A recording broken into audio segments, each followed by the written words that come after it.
go, girls.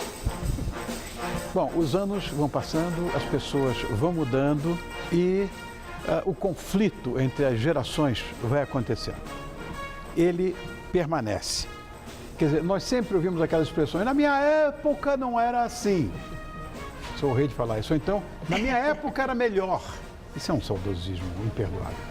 E essa diferença entre pensamentos, atitudes e situações, eu acho que é determinante para algumas relações entrarem em um verdadeiro caos. E para falar sobre esse assunto, que é cada vez mais atual, eu vou receber a atriz, cantora, escritora, lindora, que ela é linda mesmo, Laurinha Castro. Muito obrigada. Olha você no vídeo, olha como você está linda. Está vendo? E a premiadíssima atriz, que é cantora, que é diretora de cinema, da terra dos meus ancestrais e de quem eu sou um fã roxo, já disse ela em off também, que é a Maria de Medeiros. Olha outra coisa linda, repara. Boa noite. Boa Muito noite. obrigado por terem vindo. Laura, aos nossos filhos, um texto escrito por você, inclusive. Vocês estão em cartaz agora, as duas. Como é que é essa história? Dá para contar um pouquinho só, para que não... Senão, não conta o fim, né? Claro, não perde seu interesse de ir ao teatro. Não, resumindo, é uma filha, perto dos seus 40 anos, que chega para a mãe para contar que vai ter um bebê. Essa mãe é uma mãe muito revolucionária, realmente lutou contra a ditadura nos anos 60 no Brasil, foi exilada, fez a revolução sexual, uma mulher fantástica. Queimou sutiãs, tudo? Queimou sutiãs, tudo isso. E a princípio fica muito feliz com a notícia, até que a filha diz que quem está grávida não é ela, mas a companheira dela. A filha é homossexual, já de um relacionamento de 15 anos, e decidiram então ter um bebê via reprodução assistida, e quem está grávida é a companheira. A mãe, apesar de muito liberal, ainda brinda, abre um vinho, abre um sorriso. E a coisa não flui exatamente dessa maneira. As dificuldades dela vão aparecendo e as dificuldades da filha também. Quer dizer, acaba que é uma noite muito catártica para as duas, certo, onde elas vão se preparar para receber essa nova vida que está chegando aí na família. Bom, Maria, você é mais famosa do que Andar para Frente. Eu já vi você no Pulp Fiction. Do Quentin Tarantino. Depois teve Adão e Eva, do Joaquim Leitão, que quem gosta de cinema viu. Você ganhou um Globo de Ouro por essa história. E como melhor atriz, você tem umas interpretações pontuais que eu gosto muito, umas coisas muito interessantes que você faz em cinema. E eu estranhei. Eu disse, puxa, o texto de uma brasileira chegou até a Maria. Como é que esse texto chegou até você?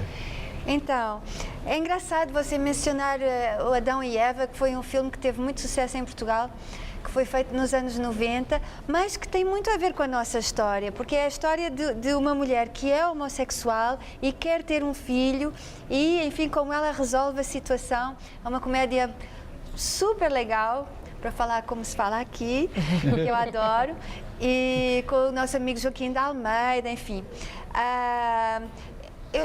Eu sou apaixonada pelo Brasil desde há muitos anos, desde a minha infância praticamente, e tive a sorte de filmar aqui o Xangô de Baker Street com o Miguel Faria, um filme muito lindo aqui em São Paulo com o Luís Vilaça, o contador de histórias. Me lembro também. Lindo.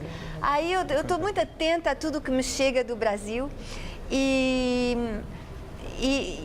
também, aliás, vou aproveitar porque, como diretora, eu acabei agora um filme que estreia aqui no Brasil dia 23 de agosto. Já agora? Este é o convite para a antestreia, para a pré-estreia para você. Eu já vi, é imperdível. Que se chama Repare Bem. E é um documentário que me foi proposto pela Comissão de Anistia e Reparação aqui no Brasil, sim, que trata de uma família e de uma história de mãe e filha, precisamente, em que a mãe foi a companheira do Eduardo Leite Bacuri, que foi um dos guerrilheiros mais barbaramente assassinados aqui no Brasil. Então, eu há 2 anos que estou trabalhando sobre essa questão da luta contra a ditadura e dessa relação mãe-filha, não é? Dentro dessa luta e dessa saga familiar em que elas foram exiladas para a Itália, voltaram, foram agora alvo de uma anistia e reparação, estão reencontrando o seu próprio país. O Brasil é uma história muito emocionante. Mas isto para contar que eu já estava muito sensibilizada a essa temática quando chegou a peça da Laura, que eu recebi em Paris, onde eu moro, e estava muito bem apresentado, porque às vezes eu recebo muita peça e não leio logo, às vezes pode levar uns meses para eu ler. Aí você escreveu tão bem a apresentação, eu li logo e pensei, que interessante isto,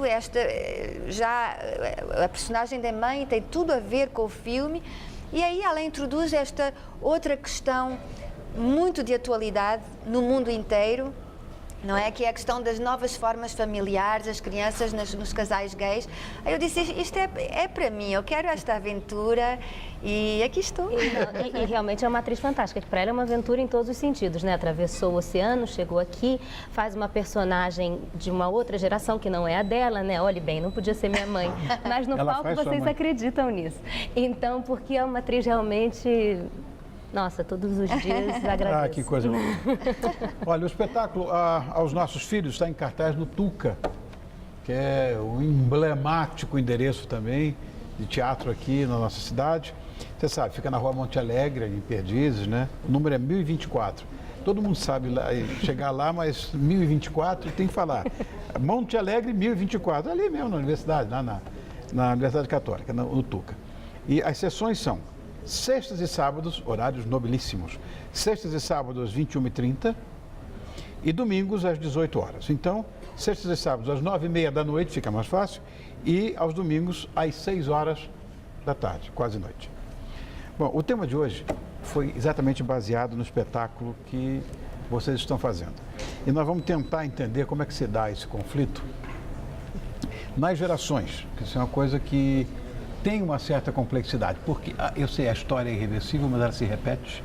Ninguém é mais atual do que o próprio Shakespeare, você que são absolutamente. do ramo. A mudança, ela é cronológica apenas, mas o homem, ele é o mesmo com os seus sentimentos, com as suas mágoas, com as suas alegrias, com seus, enfim, com o seu cotidiano, é a mesma coisa. Porque mesmo as personalidades sendo parecidas, o que acontece nessa história de gerações, a distância do tempo, às vezes, é categórica nessa história de instaurar uma diferença. Ou vocês acham que não? Estou errado? Pode ser, né? Eu acho que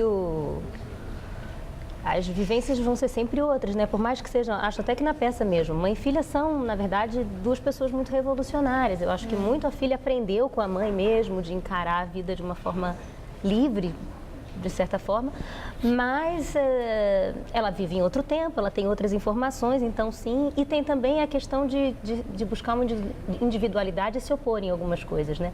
Então, acho que, por exemplo, a filha critica muito o fato da mãe ter tido vários casamentos. Ela acha isso, ela sofreu com isso, ela sofreu com cada separação, então ela acaba que fica mais conservadora por um lado, porque ela quer um casamento só para a vida toda e critica a mãe que não fez isso.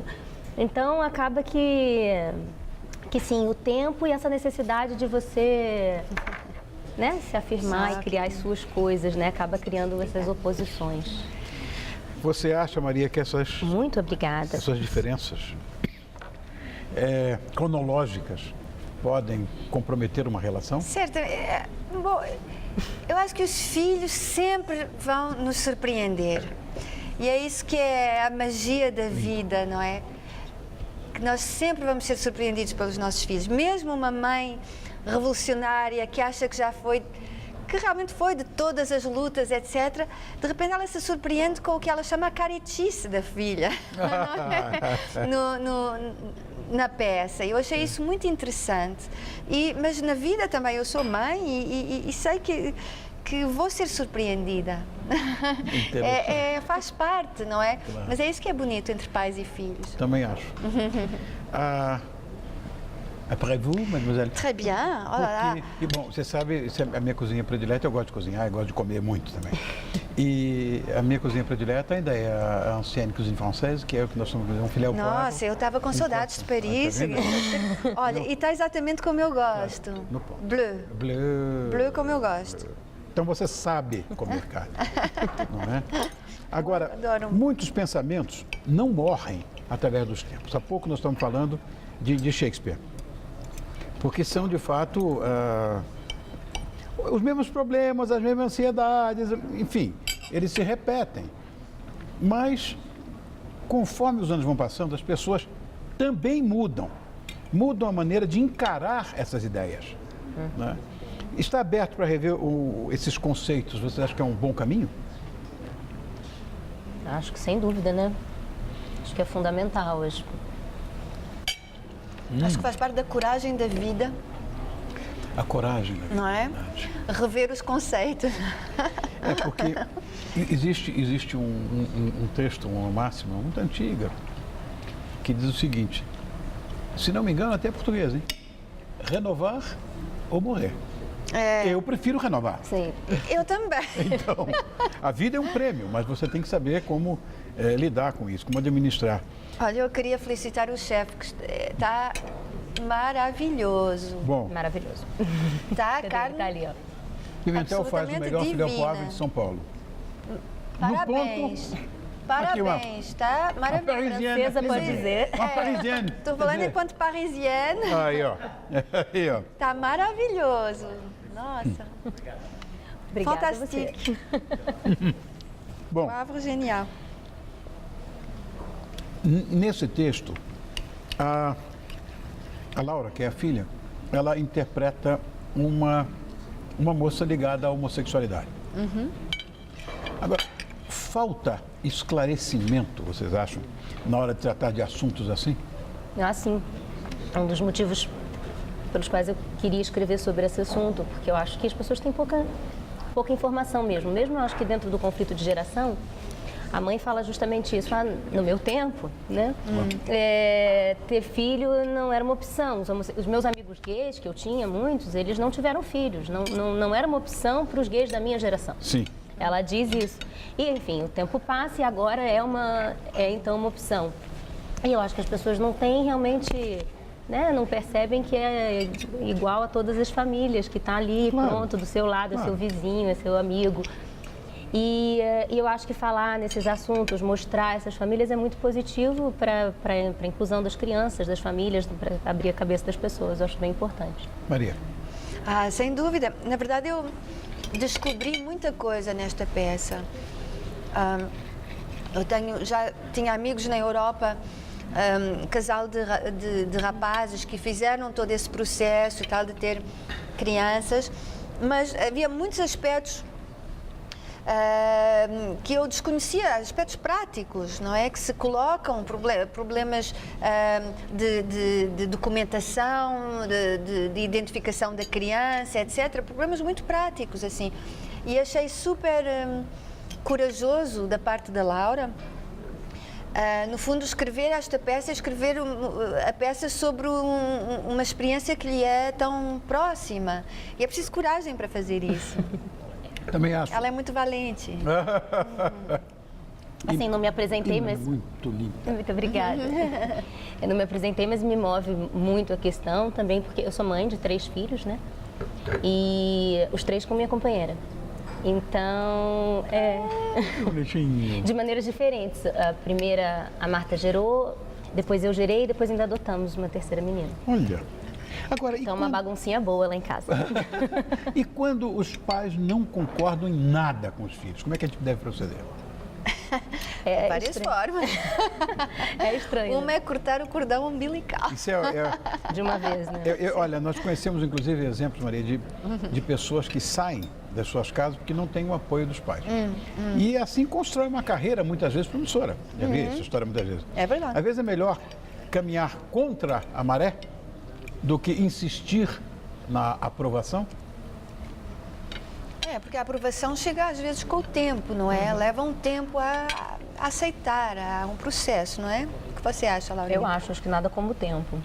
E aí precisa sim, né, como você diz, cortar o cordão, viver a sua independência. E eu acredito, pelo menos na maioria das relações entre pais e filhos, tem muito amor. E eu acho que o tempo e o amor encontram a comunicação. Mesmo quando não concordam em nada, dado o tempo e tendo amor, as coisas acabam achando um caminho de comunicação. E é difícil para os pais, mas também é muito bonito. Eu tento fazer isso na minha vida. De mãe, respeitar sempre a independência, a autonomia da criança, não é? Porque a gente tem aquele instinto protetor, mas... Já eu não, né? Meu filho está com 1 ano e meio mamando ainda. Mas acho que é muito importante que uma criança já é, no momento que vem ao mundo, já é um ser independente de alguma forma. Com certeza. É interessante essa história, porque eu vivi uma experiência que não é única, mas é muito rara. Eu sou pai com guarda de filhos. Sou pai com guarda de filhos. Meu apelido é mãe de gravata. Que bom. E uma das coisas que eu me arrependo, eu não me arrependo praticamente de tudo que eu fiz na minha vida. Aquela coisa, eu faria tudo de novo. Eu não faria nada igual. Mas uma das coisas que me parece bastante interessante nessa história é que nós ouvimos pouco os filhos. Nós deveríamos ouvir mais. Certamente. Ou porque eles têm uma coisa extrasensorial, eles têm um tipo de percepção que eventualmente nós não temos, estão na frente. Se eu tivesse ouvido mais os meus filhos, principalmente minha menina, eu teria errado menos. Que idade eles têm, posso perguntar? 42 e 41. Nossa, eu pensava que eram 15 e 19. Eu casei com 19 anos. Fui fazer a primeira comunhão, o padre se enganou. Me casou. Tá? Que ótimo. E eu, aos 40 e poucos, já era avô. Eu tenho um neto de 19 anos. Que maravilha. Então, agora, quando os pais querem viver pelos filhos, eu acho que aí isso é perigosíssimo. Escolhem, decidem por eles. Isso não é uma coisa saudável para mim. E eu agi dessa maneira. Para proteger, né? Talvez. Que o meu mais novo queria enveredar por esse nosso caminho que é tão árduo, tão duro, que é o caminho da comunicação. Queria ser músico de qualquer maneira. Eu fiz com que ele tivesse um curso superior, fizesse uma faculdade. Fez a pós-graduação, fez tudo, foi brilhante, me deu o diploma e disse, pai, tá aqui. Agora você é músico. Agora você. Uau. Escreveu uma carta muito bonita para mim. Quer dizer, e eu fui reclamar, o meu pai disse assim, não cometa com o meu neto a imprudência que eu cometi com você. Se ele fizer aquilo que ele gosta, ele corre o risco de não trabalhar um único dia sequer. Ou eu pergunto, o trabalho de vocês não é um grande prazer? É um grande prazer. Claro. Como é isso aqui para mim, eu me divertindo o tempo inteiro. Já que eu não me drogo, isso aqui é o meu ópio. Não é verdade? Bom, eu sei que cada época tem seu aprendizado, tem a sua ideologia, mas as pessoas insistem com essa história de comparar usando frases. Quando na minha época era assim que eu comecei dessa história, né? Eu acho que é medo de perder essa memória, que eu diria, que foi tão boa pra gente. Seria isso, né? Pode ser. Sem dúvida. Mas eu gostava de perguntar então a você, não acha que como avô dá para retificar muita coisa, não é? Porque eu acho que a relação avós-netos é uma coisa mágica, uma coisa maravilhosa. Eu acho que aí a minha responsabilidade é muito limitada. Eu deixo que meus filhos eduquem. Meu filho tem 2, tem um casal. Minha menina tem um menino, esse que tem 19 anos. E eu não quero me meter muito não, até porque se eu posso fazer tudo errado, embora tenha acertado com eles. Enfim. Olha, este meu amigo aqui é o chefe Antônio Pimentel. Ele supervisiona a cozinha do Poivre Restaurant. E este Poivre está divino. Que fica na rua Santa Justina 48, na Vila Olímpia. O telefone dele é o 3849-9991. Eu vou afirmar, é o melhor filé ao Poivre da nossa cidade. Bom, não tem nada parecido. Olha que realmente. É deslumbrante. É mesmo. Obrigado. Obrigado eu, querido. Olha, Laura, meu amor, Maria, acho lindo o seu nome. E você, Laura, adora esse nome também. Eu estava na dúvida de dar o nome da minha filha de Maria ou de Laura, acredite se quiser. Ficou Laura Maria? Não, ficou Alessandra. Mas quero que vocês tenham muito sucesso. Muito Contem obrigada. com a gente sempre. Esse é um público absolutamente teatral. Eu tenho certeza de que vocês terão um grande sucesso, inclusive movidos até por esse apreço que eu pessoalmente tenho. Pelo teatro e fundamentalmente por vocês. Sucesso, Laurinha. Sucesso, Mariazinha. Muito obrigada. Que Deus ilumine vocês. Um beijo grande, obrigado por terem vindo. Beijo, obrigada. Beijo, obrigada. Bom, todo seu acabou? Não vai levar, é tudo meu aqui, tudo meu. Todo seu chegou ao fim, mas na segunda-feira tem muito mais. Eu estou esperando você, minha bonitinha, você também bonitão. Pode ter certeza que a Maria, a Laura, Pimentel e eu, todos nós amamos você. Obrigado, bom fim de semana, até segunda. Santé! Santé!